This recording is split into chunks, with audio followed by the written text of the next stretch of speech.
appreciate you. A minute, bro. Peace, Noble.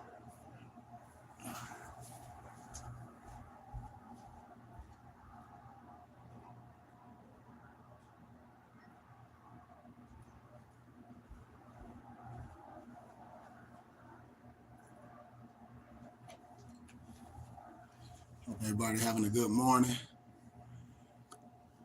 I got a little free day. I'm gonna play this little film.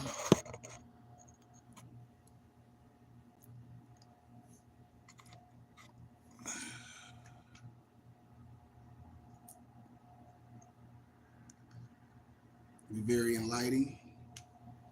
So let me give me some more tea. Give me a second. We're gonna get this show on the road.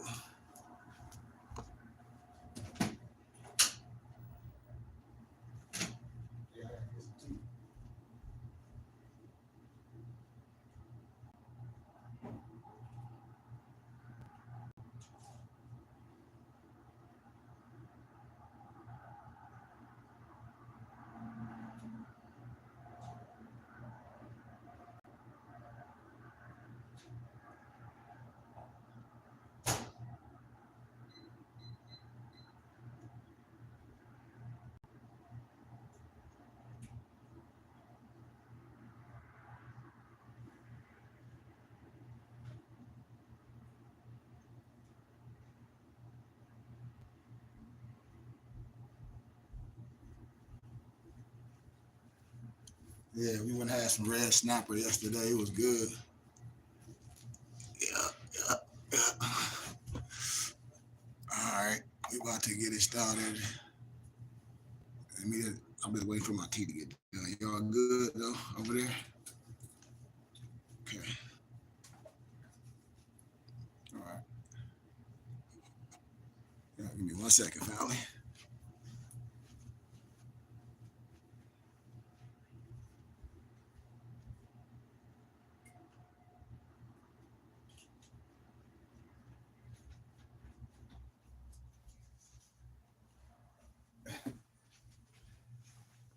Yeah, I definitely drop. I definitely give a little wisdom before I let me get my tea. Hold on.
Yeah, absolutely, bro. Absolutely. Gratitude to y'all too. Gratitude to y'all. All right, man. We're gonna play this little film real fast. Let's get this show started.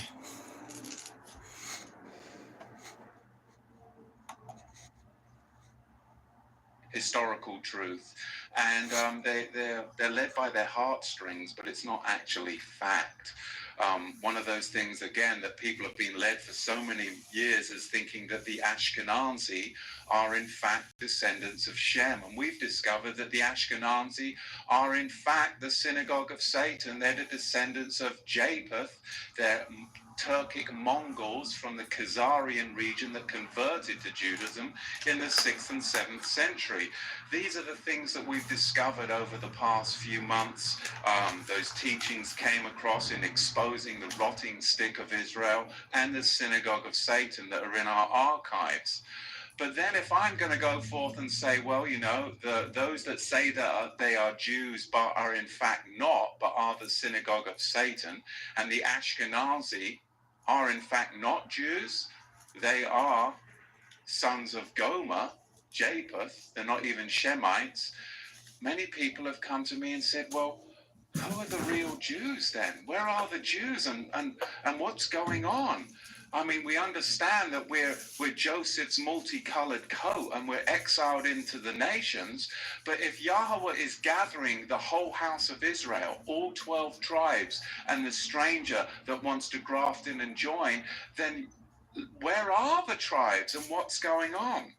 So I think it's really important to address this subject because, as I said, 92% of the people that say that they are Jews today are in fact Ashkenazi, sons of Gomer, so thereby are the synagogue of Satan, they who say they are Jews and are not. So who are the real Jews? That's the question that has been posed to me many times over the past months. And there's really two answers to that question. And I'm going to be thorough today because I need to be thorough, because when you speak about this, it's going to upset a lot of people. So we're going to have to take our time in the scripture. So bear with me. Two answers to that question. One, I already addressed in the rotting stick of false restoration and the synagogue of Satan teaching. And that is, who are the true Jews? Well, the Fehalim, which is a term for the so-called Palestinians, the migrant farmers that never left the land of Israel in 70 of the Common Era when the Romans came in. They still were attached to the land. They were called the Fehalim, or what we call today the so-called Palestinians, are in fact the descendants of the poor agricultural Jewish society that stayed in the land, yet they converted to Islam in the 6th and 7th centuries to avoid paying the Islamic jizya tax, because if they had done that, they would have lost their land, and they were attached to the land, so therefore they converted to Islam so that they could stay in the land, working the soil that their forefathers worked. This is recognized in 1918 by the historians David Ben-Gurion, who of course was the future Prime Minister of Israel back then, and Yitzhak Ben-Zvi, the future President of Israel. Both of them historians recognize this fact. Today, of course, it's buried in your history books. But what about the affluent, regal Jews that weren't connected to the land? Because we've addressed who the poor migrant workers are, the Fehalim. But not everyone in the tribe of Judah was connected to the land. There was a royal, regal class that were merchants that would travel throughout the empire and throughout Judea and throughout the Roman Empire as merchants. These were the regal, affluent Jews that weren't connected to the land, but they were engaged in trade and export. Who are they? And where did these royal nomadic Jews migrate to? That's the question that I want to address today, because we're going to be looking at and tracking the migration patterns and thus identifying the regal merchant class of the House of Judah, as opposed to who we've already identified, the poor migrant working class, which were the Fehalim, today's Palestinians. I can't stand it when the globalists, the society that tries to enslave us, names us. I'm not a Caucasian, okay? Because a Caucasian is an Asian from the Caucasus Mountain region, the Russian steppes, Caucasian. I'm an Anglo-Saxon, which means a son of Isaac. So when they start to name you and you have to fill out these little boxes and the government hands you out these little and check what race you are, they're the ones telling you who you are. Don't buy it, because I'm not Caucasian. Who's Caucasian? The Ashkenazi Khazars, the Turkic Mongols from the Russian steppes, the Caucasus Mountains. They are Caucasians. We've already explained that. But I'm an Anglo-Saxon. I grew up in England. I'm a son of Isaac. That's what it means. You see, so I'm not going to check those boxes, because the New World Order, the globalists, trying to enslave us. But we serve an Elohim, and the first commandment is, I am Yahweh your Elohim, who delivered you from slavery. That's the key. This whole political system right now is all about slavery. The globalists are slavers. And we, as Israel, have got to understand who our Elohim is. He is the one who delivers his people from slavery. And today you are seeing more slavery by the politicians in this land, and it is truly, truly troubling. And I need to speak out on it, because Yahweh is calling Israel back. He is calling his people back. But you've got to understand that slavery is what keeps you in Egypt. But when you can expose that, you can finally be set free and serve Yahweh, the Elohim of Israel. So we're going to look and track now the migration patterns of the regal merchant class of the house of Judah. Because now we can see that the Caucasians are not pure white races, but a mixture of Asians that lived on the Russian steppes, Asians in the Caucasus Mountains, right? Caucasians, Ashkenazi Khazars. The Ashkenazi, they who say they are Jews and are not, are Caucasians, Khazarian Mongols. That's the truth. And you can check that box. They who say they are Jews and are not. But we're going to look into history. Even when you look at, say, a country like Ethiopia in Africa, and you dig into the history of Menelik I and Menelik II, you'll understand that they were descendants of King Solomon. Menelik meaning from the Melech, from Melech, from the king, from the king. But what about Egypt? What about Mitzrayim, Egypt? What about Egypt? The pharaohs were black. They weren't white. They were black. Egypt is Mitzrayim, and it means burnt face, or black. The ancients referred to their country as Kemet, which has been written in a variety of ways. Kemet, Kemit, Kem, Al-Kem, and it literally means the black land, or the land of the blacks, Mitzrayim. How did Moshe Rabbeinu go undetected for 40 years if he was a Caucasian in the land of the black faces? How did he go undetected for 40 years? How did Joseph's brothers not recognize him in the land of the black faces if he was a white man? Can you tell me that? Noah called his son Ham, in the Hebrew, Ham, Het Mem Sofit, and it means hot. Kemet and Ham are the same words in the Hebrew, which represented the coloring of the people of Mitzrayim, Egypt. What happens if something stays hot for a long time? It burns and turns black, right? So you start to look at the scriptures and you start to see that we serve an Elohim that delivers people from slavery.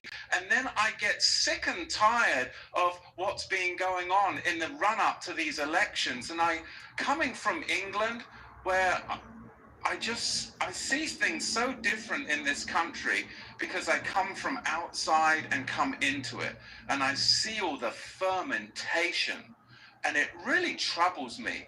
But the scripture and historical truth is what will set us free. But democracy is designed to enslave you. It was invented by the Greeks, and we understand from the scriptures who was sold to the Greeks. Joel speaks about that. In Exodus chapter 2, Shemot chapter 2, verse 19, Moshe was described as a Mitzri, which means a blackface, from the land of the blacks. They didn't say that he was a Mitzri Laban, a Mitzri Laban. What was Laban? Remember Laban? He was an albino. He was white, an albino. And you can see that in Africa today. There are albinos. But he would have been described, if he was white, as a Mitzri Laban. But he wasn't. Which would have meant he was an albino African. But he wasn't. Just like Yaakov's uncle was an albino. You see, the ancient Egyptians were a Kemetic people. They were black. In 1965, the former president of Egypt, Gamal Abdel Nasser, said he couldn't respect the present Jews in Israel because they left Israel black and they came back white because they were Caucasians when they returned, a Turkic Mongol Asians from the Caucasus Mountains, the Russian steppes.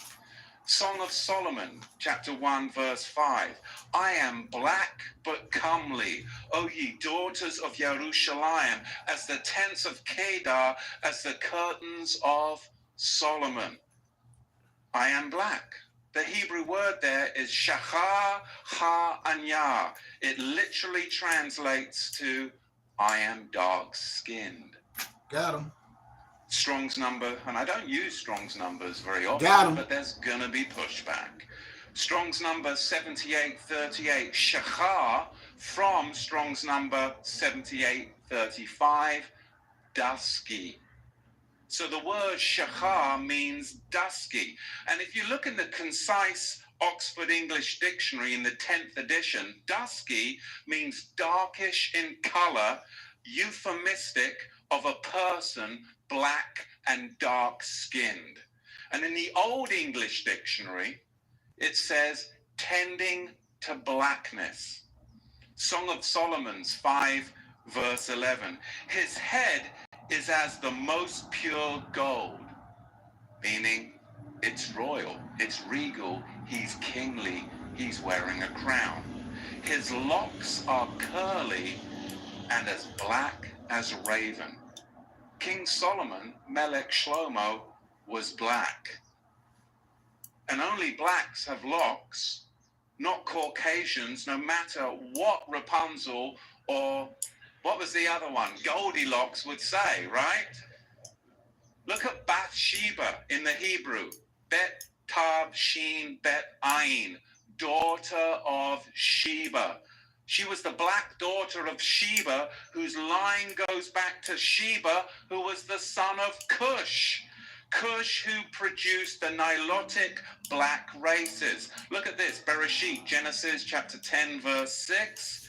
And the sons of Ham, Cush, and Mitzrayim, and Put, and Canaan. And the sons of Cush, Seba, Havilah, Savta, Ramah, Savtecha, and the sons of Ramah, Sheba, and Dedan. And now you're going to say, well, if that's true of Solomon, what about Melech David? What about King David? We know that he was an Anglo because he had ruddy skin, right? Isn't that what the scripture says? Of course. He was Caucasian. No. 1 Samuel 17, verse 42. And when the Philistine looked out and saw David, he disdained him, for he was but a youth, ruddy and of fair countenance. and then you can just move on. But I just don't want to move on. Because when you look at the Hebrew for ruddy is Adomi. Adomi, and it's spelled Aleph, Dalet, Mem, Nun, Yod. And it means reddish black, as in reddish black soil. The reddish black soil connected to the land. And if you don't believe that, Genesis chapter 4, verse 10, Bereshit 4:10, and he said, "What have you done? The voice of your brother's dam, blood, cries out to me from the ground." So now here we've got the wordplay. Dam is blood. Adamah is ground. Adomi is ruddy. We're talking mahogany in color, reddish black. Or brunette. Malcolm X, what was his nickname? Red. Detroit Red. Why? Because he was ruddy in his appearance. He was called Detroit Red. He was mahogany ruddy in appearance. So we have to dig in further, because if King David was an Ashkenazi, white Jew with a reddish complexion, he would have been described as Laban, an albino, but he wasn't. So King David looked more like Malcolm X than he did King Henry VIII, right? But I mean, the DVDs we give our children, right? Oh my goodness, like you were saying, the Israelites have British accents, right? My goodness, it's outrageous. But look at ancient Egypt hieroglyphics, and they are ruddy. The Egyptians have got ruddy black skin, mahogany skin, reddish black complexions. You see, one of King Solomon's sons was later taken to Ethiopia by the Queen of Sheba, whose son had descendants reigning in Ethiopia until when? Until the Ashkenazi, those who say they are Jews and are not, came in and dethroned Haile Selassie in 1974. And that's where we get the Rasta movement, of course, from Ethiopia. Because then, after they dethroned Haile Selassie in 1974, then who did they bring in 1984 to get rid of any of those connected back to biblical Israel? Of course, they bring in Sir Bob Geldof a decade later with his Live Aid migration moving of people for the Ashkenazi communists, and moves everybody from the plateaus into the Live Aid feeding camps underneath Ashkenazi communist control. We already spoke about that earlier at Sukkot.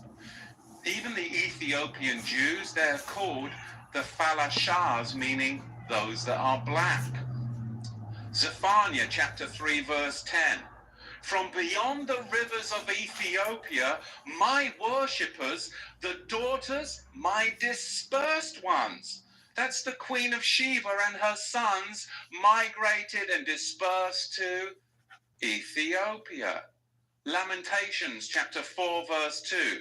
The precious sons of Zion are comparable to fine gold.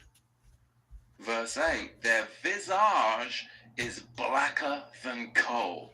And the concise Oxford English Dictionary, the 10th edition, tells us that visage is a poetic literary of a person's face with reference to the form of their features. A person's facial expression is what? Blacker than coal. You start to connect the language and you start to see. Bereshit, Genesis chapter 9, verse 27. We have got the Ashkenazi sons of Japheth that have infiltrated into the land and are what? They've got the whole world convinced. The whole world convinced that they are sons of Shem. But look what it says in Bereshit chapter 9 verse 27. It actually tells you that Yahweh, who is omnipotent, it is his will, because he has actually deceived them into doing this. They are so deceived into doing this. Look at Genesis 9:27. Elohim will entice and deceive. The Hebrew word there is patah. Patah. He will deceive Japheth, Ashkenaz, the sons of Japheth, and he will dwell. That means Ashkenaz will dwell in the tents of the Shemites. Is that what's happening today? Has he deceived the Ashkenazi so much, those from the Russian steppes, the Caucasians, he's deceived them so much that they're actually dwelling in the place where the real Shemites should dwell? Genesis 9, verse 27.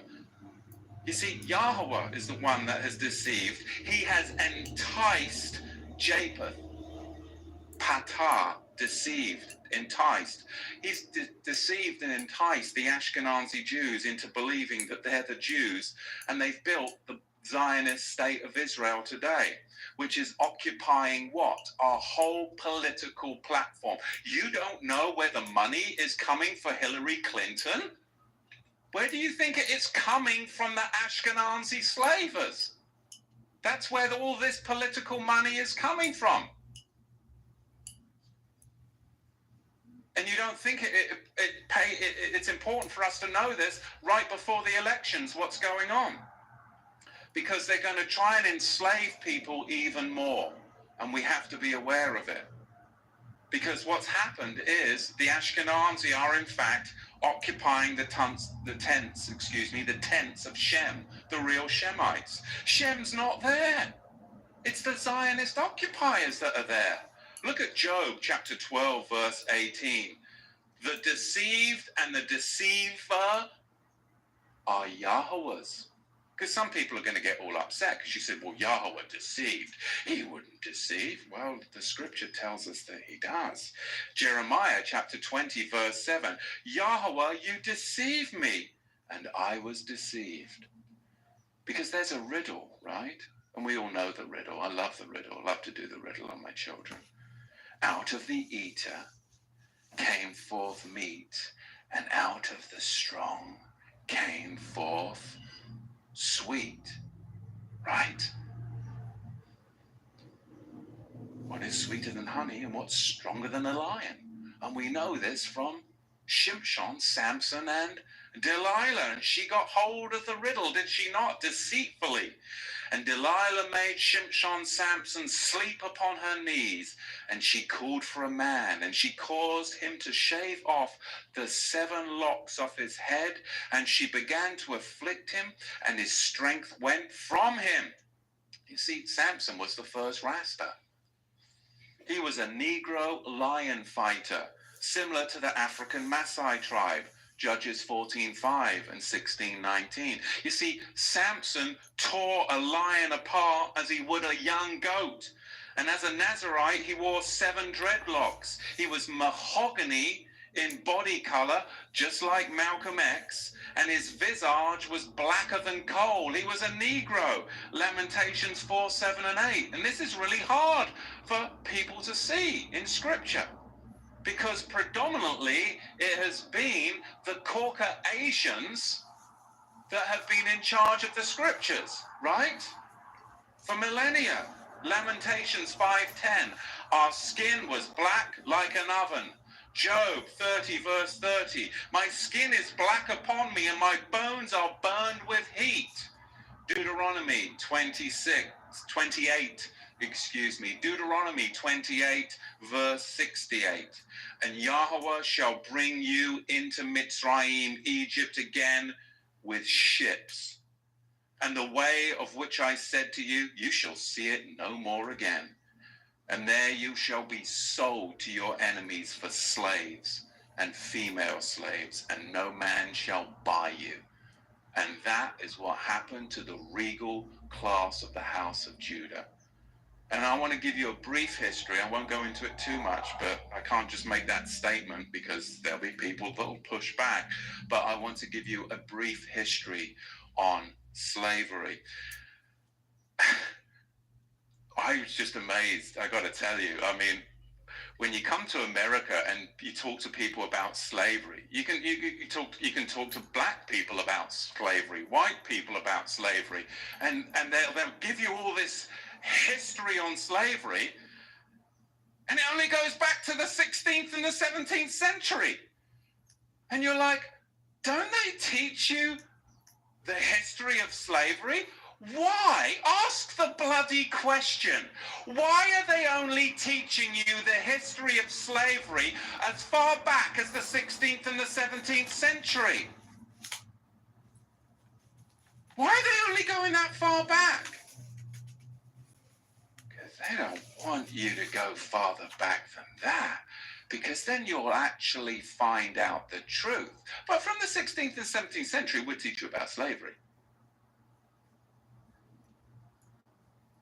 You've got to go further back, and you've got to understand and question, why do they do this throughout the whole of America, in all the public schools? Why do they only go back as far as the 16th and 17th century to talk about slavery? We've got to go further back than that. Because Islam designed infernal slavery, and then the Ashkenazi Khazars, those who say they are Jews and are not, are the ones that marketed it, and the regal Negro nomads exiled from the kingdom of Judah were the main recipients of it at the hands of the indigenous black Africans.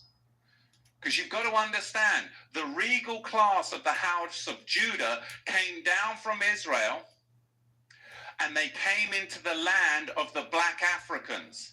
And the black Africans resented the regal class of the house of Judah in their land, because they had laws, they had customs, they had civility, and they were a regal class of Negro that came down into Africa.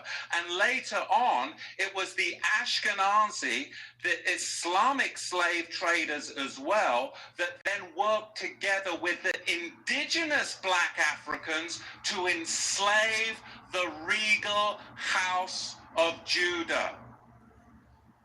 This is what we've got to understand, but you've got to go back before the 16th century to understand the roots of it. So we're going to see, as we dig into this, where this slavery came from, because it was really a system that was very, very well crafted. There was Islamic masters, and there were white Ashkenazi Khazar ship owners. There were the buyers and the sellers. And they're not going to fill you in on all of this, but really you've got a four-tier system. Number one, you have the Negro nomads that were exiled from the kingdom of Judah. Number two, you had indigenous black African hunters that resented the regal Negro nomads that had come into their territory with their own customs, with their own laws that were different and would not assimilate into their tribal culture. They were their own tribe. They were the regal house of Judah. And number three, you had Islamic trappers that worked with the indigenous black Africans to trap the regal Negro house of Judah. And then you had them sell them to the Ashkenazi ship merchants, along with many Portuguese and British Ashkenazi. You see, it's just like Al-Qaeda today. Or is it ISIS? Or is it ISIL? Or is it IS? I mean, right? Let's just change the name as much as possible to throw you all off so you really don't know what's going on. Let's keep switching the identity to hide the people. Why don't we just keep renaming you? Are you Negro? Oh, no, you're not Negro. No, you're colored. No, you're not colored. You're African American. And this is what they name you. The slavers name you this. Because I know a white guy who grew up in South Africa. and he now lives in America. He is an African American, and more African American than most. Yep. Facts. Do you see how African American is a misnomer? It's a misnomer. Don't check that box. It's a title given to blacks by democratic slavers. Okay? Let's be real. They want you to check the box, just like they want the Anglo-Saxon to check the Caucasian box. It's not true. So, again, we've got the four-tier system. Number one, we have the regal Negro nomadic class that are exiled from the kingdom of Judah. They are their own royal tribe in Africa. Then, number two, we have the native black African trackers. They're going to track them down. And number three, we have the Islamic trappers, because between 650 of the Common Era and 1900 of the Common Era, 10 to 20 million people were enslaved by the Arab slave traders. Over 20 million enslaved Africans were delivered through the Trans-Sahara route to the Islamic world. Can you get your head around that? That's not even touching the Americas. Over 80 million more blacks died at the hands of Islam en route. And number four, we have Ashkenazi Khazar Jewish ship merchants. And of course, the Portuguese and the British Ashkenazi were the main buyers. Islam and the Ashkenazi, those that say that they are Jews and are not, were the main sellers. Does that make sense? You've got to dig into this further. We have the two tiers right there. We have the Islamic trappers, and then we have the Ashkenazi ship merchants. You see, the Romans, they were globalist slavers. They were globalists then and now. They just migrated to Gaul, Ashkenazi, the sellers, and Britain, the British, of course, the buyers. German Jewry and British Jewry, where have they gone to? Well, they've descended upon Wall Street, upon Hollywood and Washington, D.C., as we see it right now, just to fuel this cataclysmic final war of globalism, which is none other than renaming colonialism. And this is the world that you and I live in. And I'm so sick and tired of these talking heads when it comes to the election time, trying to enslave everybody and cause racial division to try and get the votes. When ultimately, if Israel would just wake up to who's enslaving us, regardless of our skin color, he says what? I am Yahweh your Elohim that delivered you from slavery. We all need to get out from underneath this slavery system, and we need to come together as Joseph's multicolored Melchizedek cloak. But we've got to help identify who are our Jewish brothers and where are our Jewish brothers as the whole house of Israel comes together. Because Islam and the Slavic regions, I mean, where do we get these names? Yugoslavia, of course, Czechoslovakia, Slovakia. These were all regions of bestial slavery that eventually arrived on the African continent. These were areas where Islam invented infernal slavery up in those Slavic regions that then eventually arrived on the African continent, and the black regal Negroes of Judah were the recipients of it. But not only black Judah, but Europeans were even kidnapped by the Arabs and the Ashkenazi traders during the war or peace periods in the medieval times.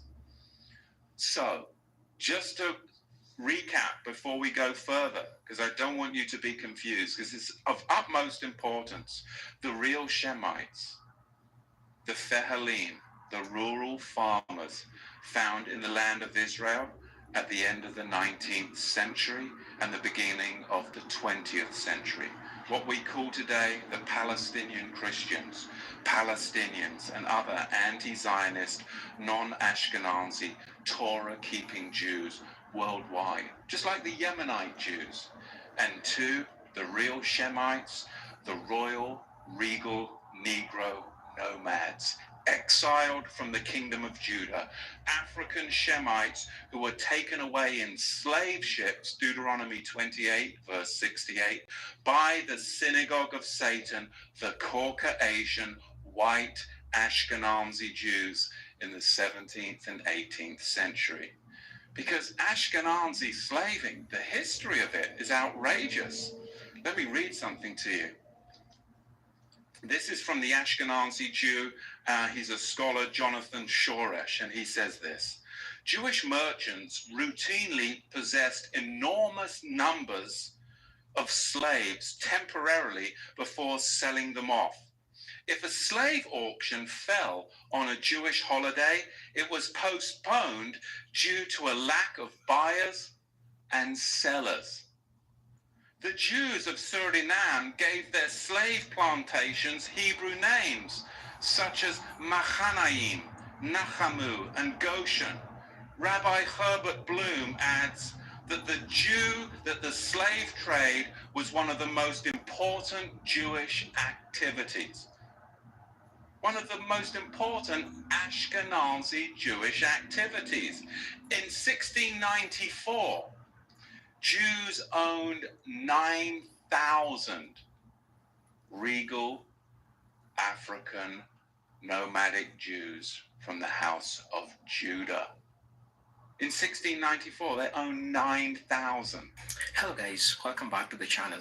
Well- I realized that I had this burning question that I would like to know. Can someone be white? Because there is a point that he talks about this. Can someone be white and still not a Caucasian? Right, and it forces me to look who then Caucasian. Who is a Caucasian person? What is a Caucasian? Because for me, as an African who is trying to learn all this, I'm seeing, okay, he's white, right? But he's claiming that he's not Caucasian. So I'm here to find the truth. Who is really Caucasian? Now, the term Caucasian historically refers to a broad group of people originally classified as part of Caucasoid race. It includes European, Middle Eastern, and some Central and South Asian population, right? Now, Ashkenazi Jews are often categorized as Caucasians in racial terms, but distinctly cultural and ethnically. Who is white but not Caucasian? Now, white is a social construct, that's the first thing, used in Western societies to describe light-skinned group of people of European descent. It is possible to have a light skin and not fit into Western and ideas of whiteness. That's interesting, especially if culturally or ethnic identities override the racial perception. Let me stop it right there. I mean, it really See? makes sense. That's why I say it's so important to come to class, because he's making the point. Even when the European earlier, when he said that his friend was from white or European Albion trailer, like whatever you want to call it, grew up in South America, then South Africa, then moved to America. He's an African American. Think about that. So then he already described what's white. See, that's the thing about ethnicity, nationality, and race per se. You know, when I'm trying to be politically correct, you know, when everybody say everyone's the same and this and that and the other, when I say a certain group of people don't have DNA or Neanderthal DNA in their blood, it's the type of people do. You know, so when you connect that too, when he say the Caucasians, the Asians from the Caucasus Mountain, the Turk, the Mongol, the Asians, I mean, then when you start seeing the certain ones that have a certain type of Neanderthal DNA, then you can start seeing things. So, good film. I want to fast forward for what he's saying. Let me see if my man got a little bit more. Oh yeah, he just talking. But that's pretty I'd like much to talk about the a lot what I have to say for it. And just like the SF 181 form pertaining to ethnicity and words and things, we just have to be able to have that chance, you know, to speak about these things, which some of the things we didn't have when it was illegal to have educators and scholars and talk about these platforms from love, you know, and not just arguing over religious topics, but to really, you know, see why things were hidden from you when certain ones say color don't matter. Well, if color don't matter, why the truth just wasn't told off top? You know, it's the reason why. And as you start doing the research and from a historical point, the words and history can't be biased because it's history. It's written. So I just wanted to share that with y'all, brothers and sisters, man. I give y'all gratitude for taking time out y'all day. Peace, love, light. Y'all know the rest, man. Peace.